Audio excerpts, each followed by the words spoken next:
get on with the workshop. Our first speaker tonight is Adam Grubb. Adam co-founded Very Edible Gardens with a friend of his, Dan Palmer. Many of you might have heard of Very Edible Gardens. He also founded the Permablitz movement, which is kind of a volunteer garden makeover movement. Adam spent a lot of years working in IT and then became interested in, energy issues, and from there permaculture, and has spent the last part of his working life working in that permaculture field. So we're really lucky to have Adam along to talk to us tonight as well. Ultimate goal is that when we eat that apple, harvest those vegetables, provide for our own needs, we do it in a way that is modelled on ecologies, and it's actually improving the environment. And we're so used to the opposite, that when we take something, that something suffers. We try and find ways where that is not true, and in fact, when we're growing food, be it on the farm or at home, it's regenerative. It's actually improving the environment, building topsoils, improving hydrology. The way we get there is just a little bit of thought before we implement things. And every Permablitz has a permaculture design going into it. And the reason we do that is because we want systems that work for the people and for the land. We don't want 40 people there making a big mess of a mistake. Now, we owe our very existence to the 15-inch layer of topsoil around the world. That's what all of our civilization, everything is built upon, because plants can't live without it, and we can't live without them. And civilizations rise and fall on the back of their soil. A lot of our food actually started its life in Iraq. That's where the energy came for it, from the Middle East. It takes, estimates vary, but somewhere between 7 and 10 units of fossil fuel energy to create 1 unit of food energy. So every calorie we eat takes about 10 calories of oil and gas and coal. Now, nutrient-dense food is grown on nutrient-dense soil and healthy soil. And healthy people are grown on healthy soil. So if we can, and sustainable agriculture and regenerative agriculture is about building deeper, more fertile, more richly organic soils. And one great thing is, and you'll notice this, when you eat homegrown food, you can taste those nutrients popping in your teeth. Or if you're getting, really good organic food off good organic farms. And it tends to be that you actually don't tend to eat as much. I actually noticed as I started growing food, I'm a spice lover, that I stopped using as much flavourings as well. And because we have these diets which are high in energy, low in nutrients, you can be overfed and undernourished, and you're constantly searching, just trying to eat more because your body's not satisfied yet.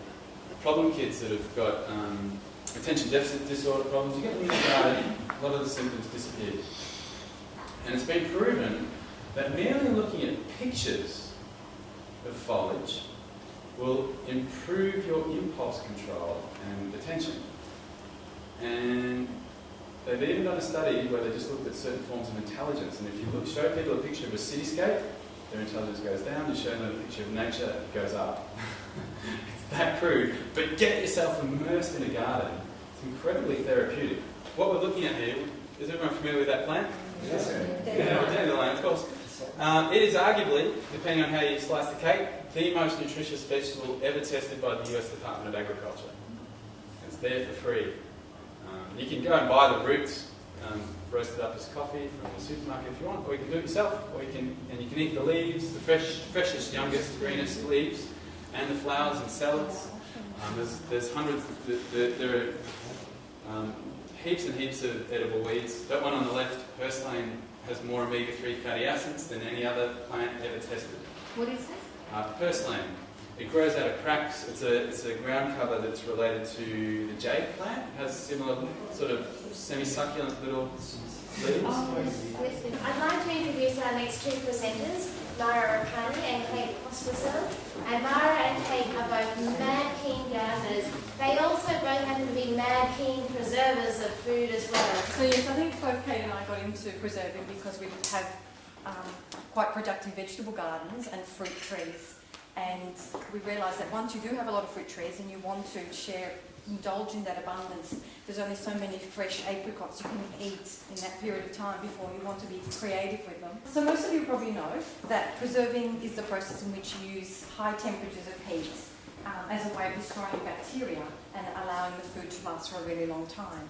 Now, usually you're trying to reach 100 degrees Celsius if you're using a boiling hot water bath.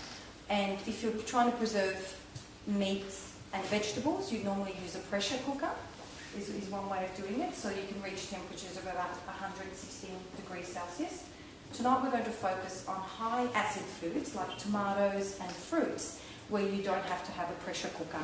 So the idea is that you heat a food that you're going to preserve, and that's followed by cooling that food down, and in that process you get, when you've used a jar like this with one of these lids or a jar like this one, it creates a vacuum, so it's really hot, it sort of expands, then as it retracts it just sucks the air out of it all, and or compresses the air, and then it helps keep bacteria out. So the heat together with the cooling, whichever preserving process you undertake, you need to, what do you need to do? You need to source quality produce, yes or no?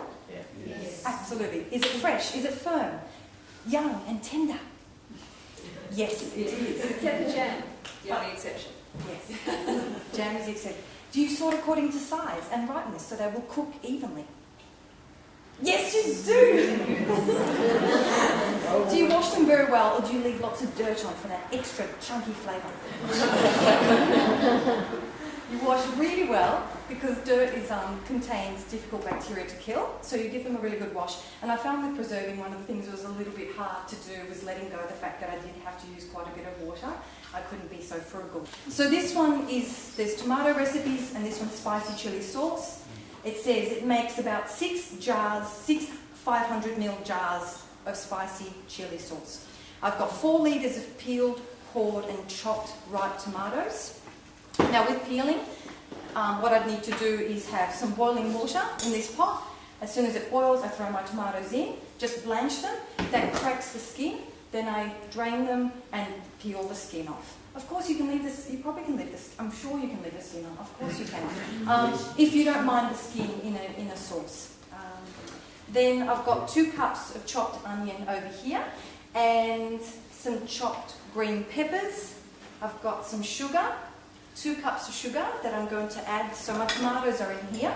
They've been washed, they've been peeled first. No, washed, peeled and added to this pot.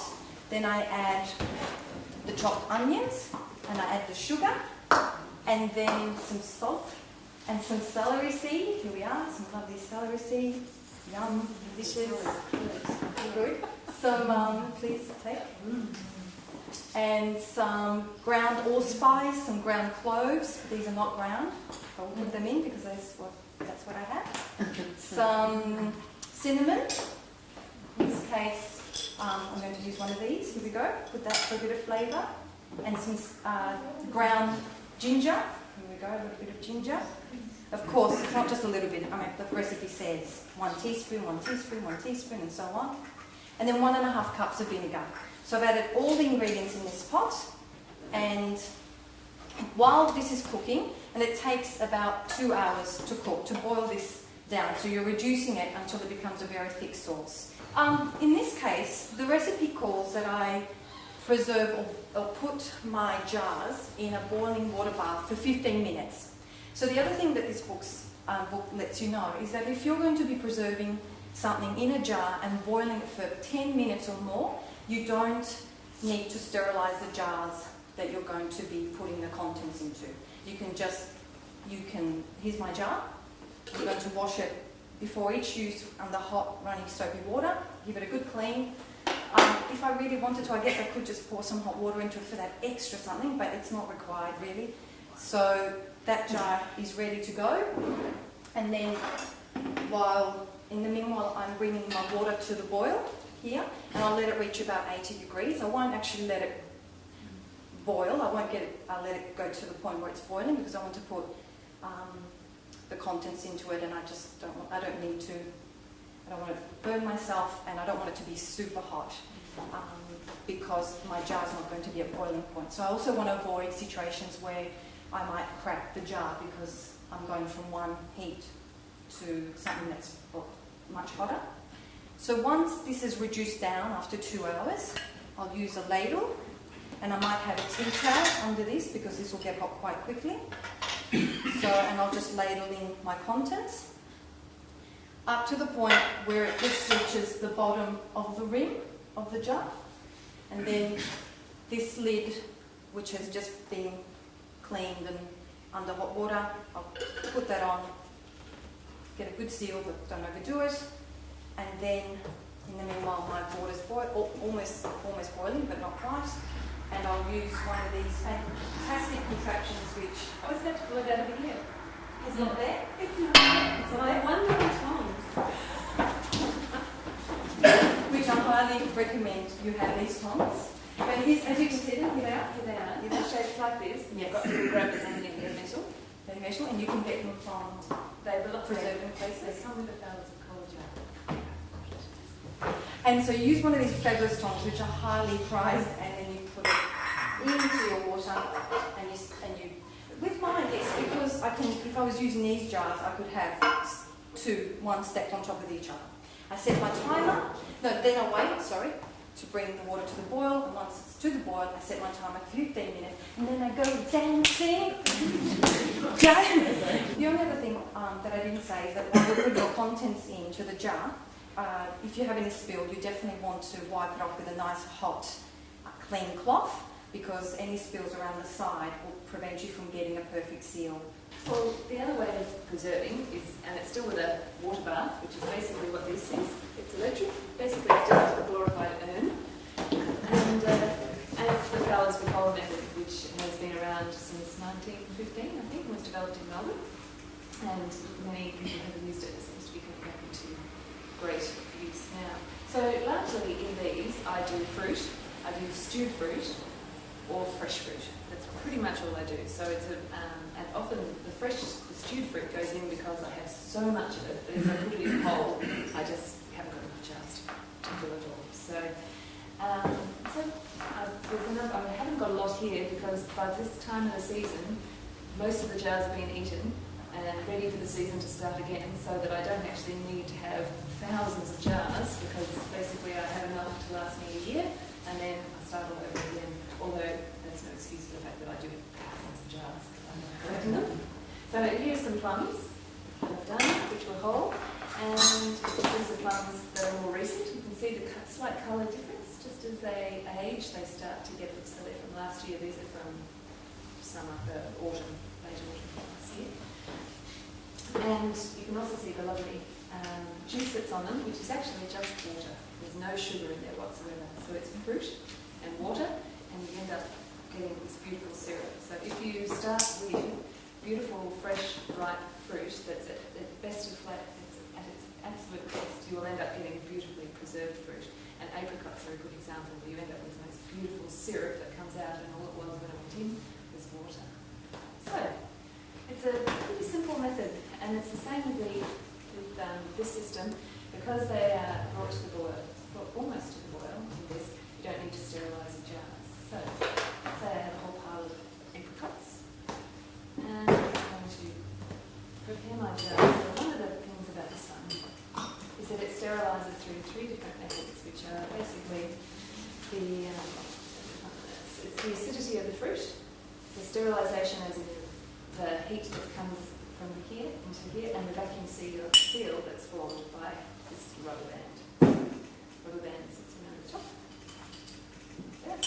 And I've cut up my fruit. Two of my things tonight. Oh no, there it is.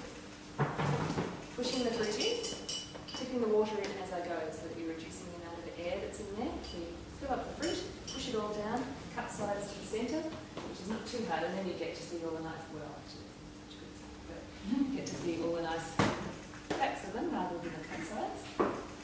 And then, what you always do, put the lid on, and as you can see, at this point they just sit on like that. So you have a lid on the top, and then they go in like that. So I always do the same size jars as each time round, so that they process for the same amount of time. In this wonderful little machine, it's a kind of, it's made for super easy and not very pedantic preserving, because basically you bring it up to the boil over the space of an hour. And it's actually the rising of the temperature that actually does the sterilising. It's the rising and getting to that point of about 92, 93 degrees. I suspect Nara and I differ just slightly, but I tend not to boil these. I don't let the water boil, otherwise you find that it starts to push the product out of the pot. So up to about, so when I say up to 92 to 98 degrees, it's just almost simmering, but it's not bubbling. And it So you measure the temperature? Just by sight? Just by sight. And so I always put the timer on and I come back. If it's getting really close and the timer hasn't gone off, I'll just take the lid off and it just slows it down a bit. And then, to be absolutely honest, I have not had a single problem ever in that way. So the fruit is not cooked? The fruit is cooked a little, but not. It's not gone over 100 degrees. So No, before you put it in the jar. right, It's fresh. really fresh and raw. And the beauty of it is that if it doesn't go over 100 degrees, you haven't actually lost all the nutrient and the colour that often goes as you go above that temperature. So you're retaining all of that in the jar with the water. So yeah, so the jar's going in as so. So if you're making jam, often if you want to keep the jam for quite a long time, for a year or so, then you're pretty much forced to use high quantities of sugar because sugar is the preserving ingredient, because you're not usually putting the jam in a boiling hot water bath. I'm a flora and fauna consultant, and I do management plans on how to manage national parks, or just a park in Nillumbik or perhaps Banyule, weed management plans, strategies, and I was recommending management of feral animals. There are a lot of wild animals out there that are introduced, that are putting that extra bit of pressure on the environment, and they're worth managing. Very few people will know, but just up the road in King Lake National Park, there were over 100 goats captured last year in the national park, in an area that has a number of endangered species. And using monitoring devices, infrared cameras that you can put in the forest, they set them up in this patch of post-fire regeneration where an endangered species, it's a type of shrub, it's a pea, it was growing. It was only known from this one area, or actually a small handful of areas. Now, after the fire was all over the place, it'll start to, as the vegetation matures, it'll become rare again. And they had cameras up because things were eating these plants. And they got footage of a goat pulling the whole plant out by the roots and standing there in front of it, just eating. Because you can have these on video or photo. This one's got the antenna because this one can actually email me the photos as soon as it takes them. It's made me quite an efficient killer, I have to say. You learn to make good use of your time, don't you? This busy work. So, yeah, goats, a problem in our backyard.